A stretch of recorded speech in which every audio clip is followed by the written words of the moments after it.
प्रसाद जी और इस महाविद्यालय के प्रधानाचार्य, मेरे सम्मानित सभी प्रिय टीम सदस्य, यहाँ उपस्थित महाविद्यालय के सभी सम्मानित आचार्यगण, सर्वप्रथम आप सभी को इस एग्जिट मीटिंग पे नैक द्वारा जो आपके महाविद्यालय का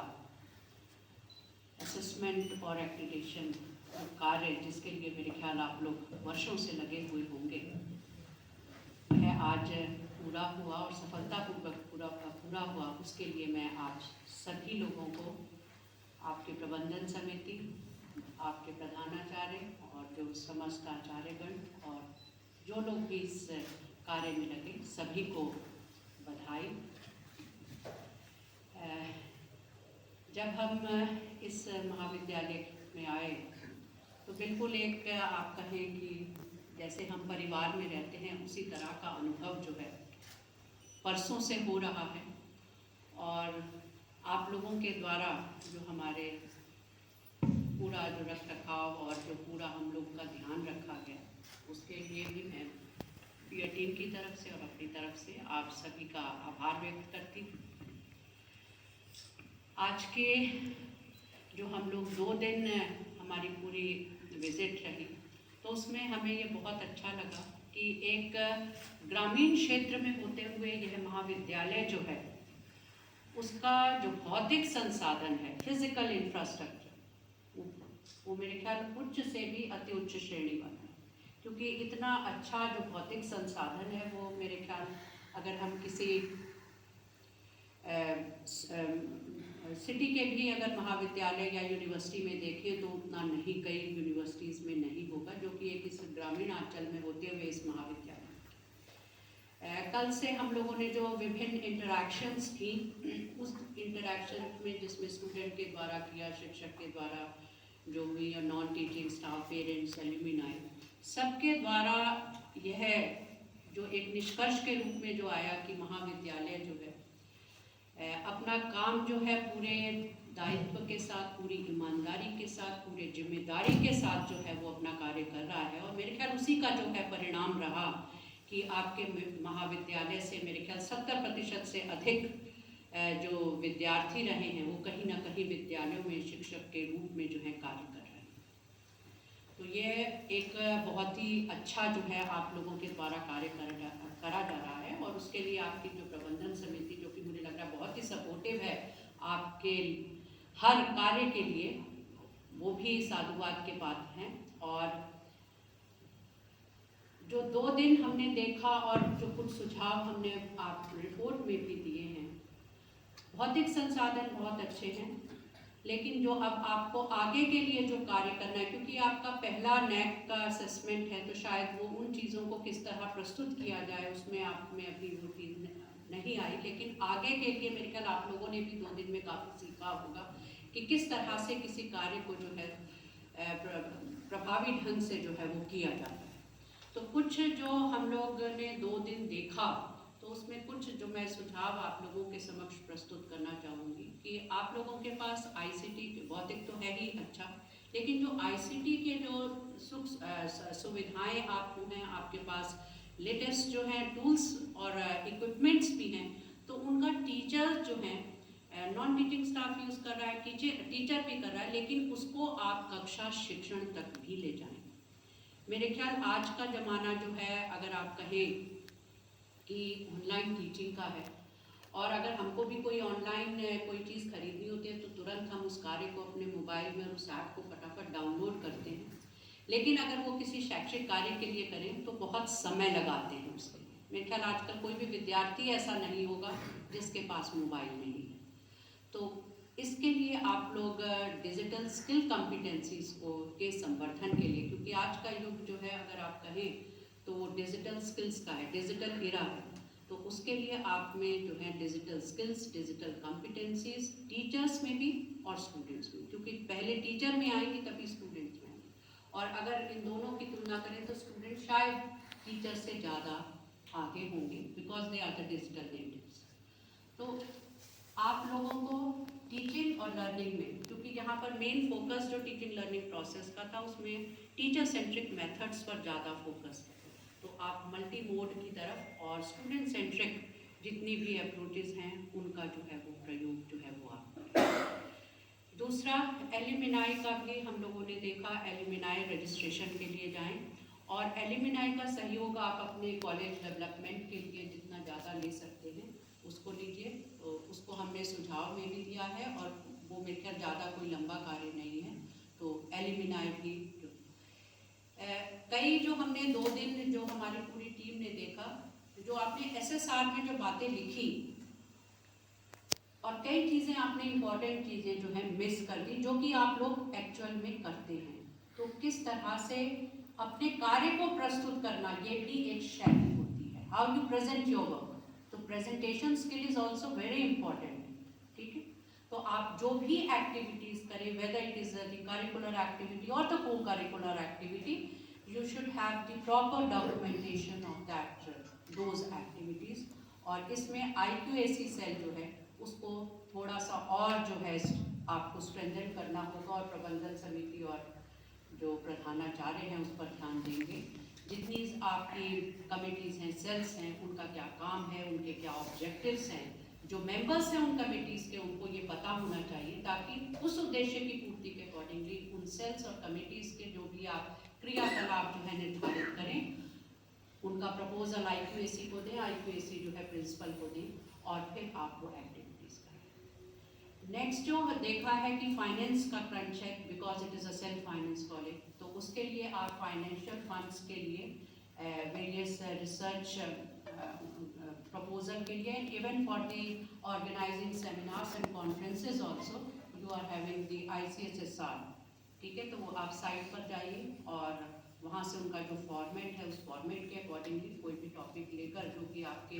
इस ग्रामीण अंचल में जो जिसकी सोशल इम्प्लीकेशन हो, सामाजिक निहितार्थ हो, उस तरह के टॉपिक्स लेकर आप प्रपोजल बनाएं। निश्चित ही आपके प्रपोजल जो है वो वहाँ पर स्वीकार किए जाएंगे और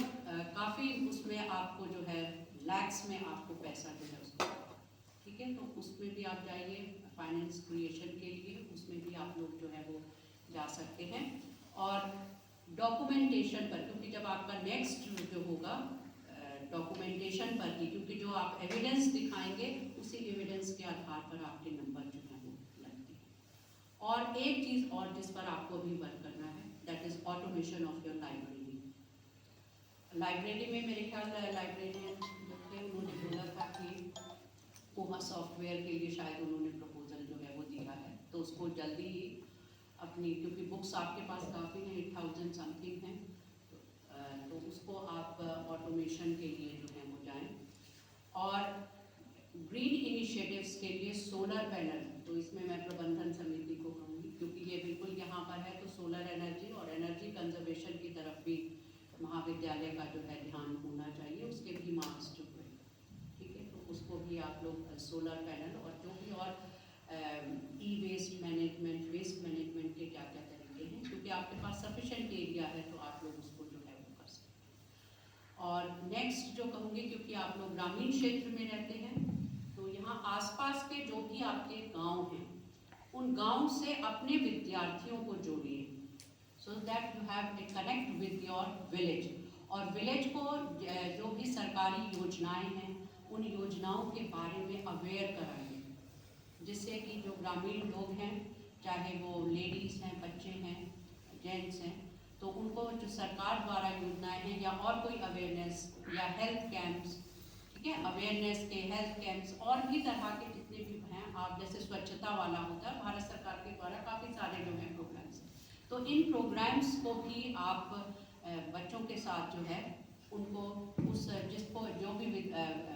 विलेज आप अडॉप्ट करें, तो वहाँ के लोग और वहाँ के जो सरपंच हैं उसके साथ उनसे मिलकर और उनके जो भी कार्य हैं उसमें आपका जो महाविद्यालय है उसमें सहयोग करें। तो विलेज अडॉप्शन और विलेज के लिए कार्य करना, उसके विकास के लिए कार्य करना और बच्चों को उसके साथ जोड़ना, विद्यार्थियों को उसके साथ जोड़ना, तो ये भी बिल्कुल आसान से काम है, क्योंकि आप लोग काफ़ी इसमें सक्षम हैं, यहाँ की फैकल्टी भी दे रही थी काफ़ी योग्य है, तो यू कैन डू इट, ठीक है। तो ये कुछ जो बातें हम लोगों ने 2 दिन में देखी, तो वो आपके समक्ष जो है वो रखी गई हैं। और कोई भी हम जब कार्य करते हैं और एक अगर हम 2 दिन में देखें, चाहे वो टीचर्स हो या महाविद्यालय हो, अगर उसे सफल होना है, ठीक है, if you want to be a successful man और इंडिविजुअल और कॉलेज, तो अगर आप एक अच्छे फैकल्टी के रूप में जो है अपना योगदान जो है महाविद्यालय को देना चाहें, तो सबसे पहला है कि आपको उस इंस्टीट्यूशन के साथ एक बिलोंगिंगनेस, जैसे हम परिवार के साथ अपना एक क्या कहें इसको, जुड़ाव जो रखते हैं, उसी तरह से संस्था जो कि आपको सैलरी दे रही है, आपका पूरा ध्यान रख रही है। और मुझे वो बहुत अच्छा लगा कि आप टीचर्स के लिए जो है फ्री ऑफ कॉस्ट इनको फूड जो है वो, ठीक है, तो एक वेलफेयर के रूप में किस तरह से हम कल्याण कर सके, तो वो मतलब अगर महाविद्यालय के द्वारा सोचा जा रहा है तो टीचर्स के द्वारा भी, और उसमें कुछ नहीं करना है। उसका मूल मंत्र यही है कि 3 चीज़ें जो हैं आपने होनी चाहिए। First is the willingness to learn, सीखने की चाह, because you all know that learning is a life long process.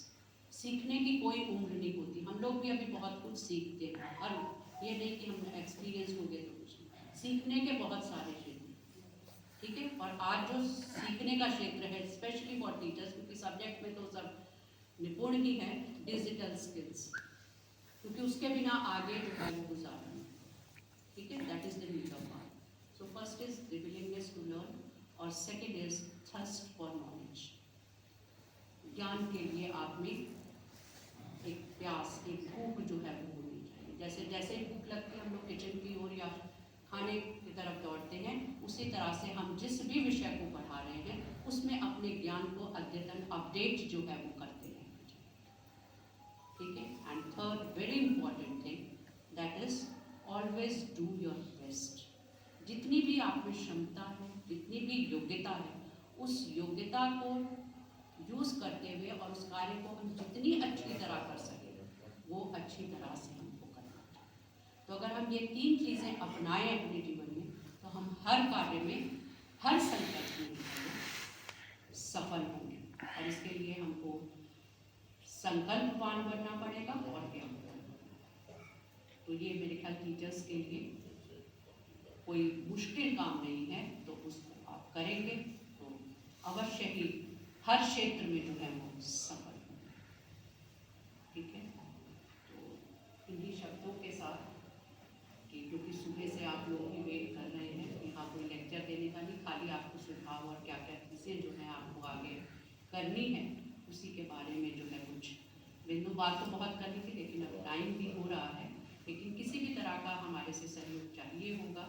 College के विकास के लिए, तो हम लोग आपको जो है निश्चित ही इसको। तो आप लोग सभी लोग